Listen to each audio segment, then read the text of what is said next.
بسم اللہ الرحمن الرحیم۔ نبی اکرم صلی اللہ علیہ وآلہ وسلم فرماتے ہیں، پریشانی اور مشکل کے وقت جو شخص آیت الکرسی اور سورۃ البقرہ کی آخری آیتیں پڑھ لے تو اللہ جل شانہ اس کی فریاد رسی فرما کر پریشانی دور فرما دے گا۔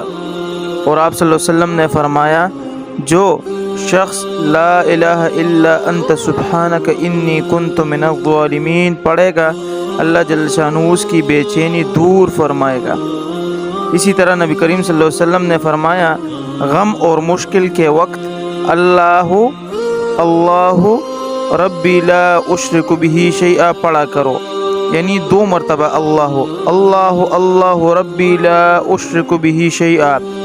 اور آپ صلی اللہ علیہ وسلم پریشانی کے وقت ان دعاؤں کو پڑھا کرتے تھے: لا الہ الا اللہ العظیم الحلیم، لا الہ الا اللہ رب العرش العظیم، لا الہ الا اللہ رب السماوات والارض ورب العرش الکریم، یعنی اللہ کے سوا کوئی عبادت کے لائق نہیں جو عظیم و بردبار ہے، اللہ ہی معبود برحق ہے